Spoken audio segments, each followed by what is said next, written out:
Hidup sederhana. Apakah ini terdengar membosankan atau sangat menarik bagi Anda? Banyak filsuf yang berpendapat hidup sederhana lebih terasa penuh dan berarti dibandingkan hidup dalam kemewahan.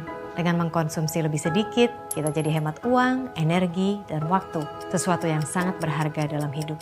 Psikolog Amy Morin menghabiskan 2 tahun hidupnya tinggal di perahu layar. Latihan ini menuntutnya untuk memikirkan apa yang sebetulnya ia butuhkan untuk bahagia dalam hidup. Menurut Morin, dalam hidup kita butuh ruang, baik itu ruang fisik, ruang mental, maupun di kalender. Ia menyadari punya sedikit barang, berarti lebih sedikit yang harus diurus. Sehingga lebih banyak waktu untuk hal-hal yang penting dalam hidup. Lebih banyak waktu untuk orang yang dia cintai, hal yang ia hargai, dan peluang yang ingin ia ambil. Pengalaman Morin tentu bisa menjadi inspirasi untuk Anda. Karena dengan menyederhanakan hidup, Anda selain jadi punya lebih banyak waktu, juga punya lebih banyak ruang dan energi. Semakin banyak ruang yang Anda punya, semakin bebas Anda menikmati hal-hal dalam hidup Anda. Berikut tips menyederhanakan hidup ala psikolog Amy Morin. 1. Rapikan rumah Anda. Lingkungan Anda mempengaruhi perasaan Anda secara fisik dan psikologis. Ruang yang bersih dan teratur berpengaruh positif pada kondisi mental Anda. Memudahkan Anda untuk merasa lebih energik dan produktif.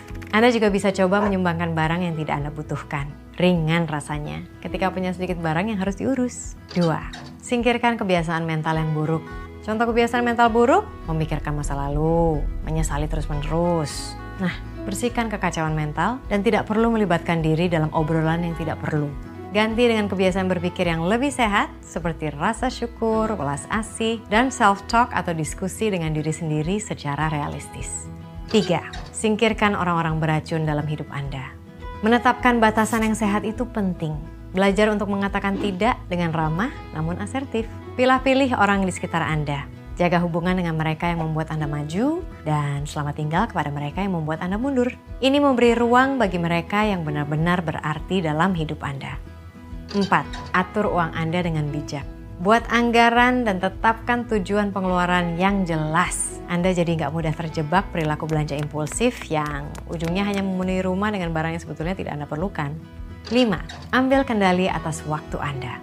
Karena waktu adalah sumber daya yang berharga. Tanpa sadar, waktu kita sering habis dengan hal yang tidak penting.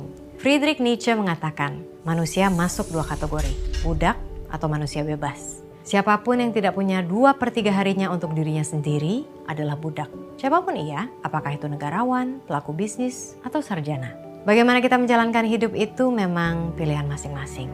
Tapi, apa kata Nietzsche ini ada benarnya? Ingatkan diri, belum tentu ada esok hari. Ini bisa membantu kita untuk lebih disiplin menjadwalkan waktu untuk hal-hal yang penting dan menikmati momen hidup. Bermain dengan anak, ngobrol dengan pasangan atau teman, atau menikmati matahari terbenam. Filsuf Alain de Botton bilang, tentu menyenangkan ketika jadi seseorang yang luar biasa bermandikan kemewahan dan ketenaran. Namun pada akhirnya, pencapaian seseorang terbesar mungkin adalah menjadi orang yang waras dan bajik demi hidup yang lebih panjang dan damai. Memang betul, ada kebahagiaan dalam kesederhanaan. Saya percaya itu. Bagaimana dengan Anda?